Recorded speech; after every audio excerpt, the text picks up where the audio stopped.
Добре. И тук, на нашата площадка нова, да спортувам съм готова. С песни, танци и игри. Бързо тук, елайчи! Хе!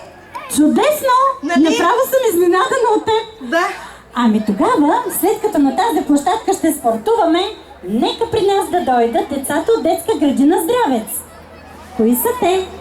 Къде сте? Хайде, малки спортисти. Много бързичко сега ще направим два отбора, защото ще участвате вие в най-забавната игра.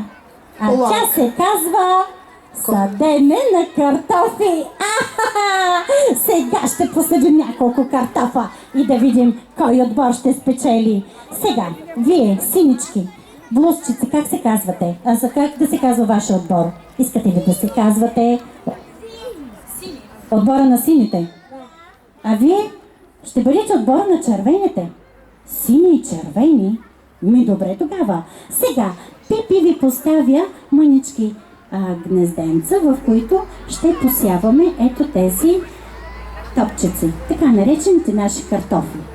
Във всяка купичка трябва да има по една топчица, разбрали? След това се връщаш с празната купичка и предаваш на следващото дете, а то събира картофите. Разбрахте ли? Ето сега, като започне играта, вие ще разберете. Вземете сега своите импровизирани картофки и така, във всяка една цветна купичка трябва да сложите по една топчица и бързо да се върнете. Готови сме за най-великата игра. Чакайте, трябва да кажа старт. Моля, музика! Така, готови ли сме? Вие може да поддържате сини, сини или червени, червени да викате. И така, готови? Старт!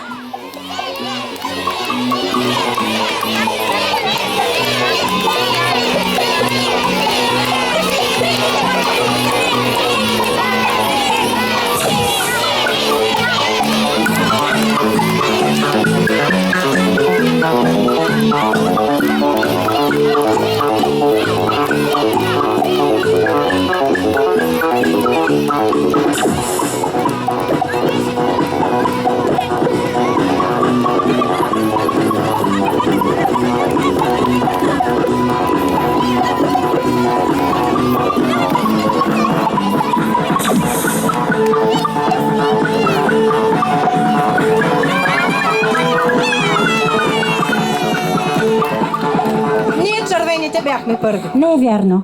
Ние бяхме по-прецизни. И мисля, че само с една стъпка бяхте по-напред. Ама ви отнемам мъничка единица за това, че е много...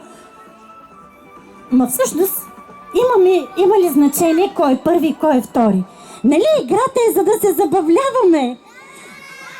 Победители са всички деца от двата отбора. Всъщност от утре ще бъдат победители на тази площадка всички деца от град Айтос. Още тази вечер кажете на мама и на тати да дойдете и да се забавлявате на нашата цветна площадка, на която днеска всъщност вие бяхте първите откриватели. И така, благодаря ви, приятелчета, аплодисменти за децата, момичетата и момчетата от детска градина Здравец!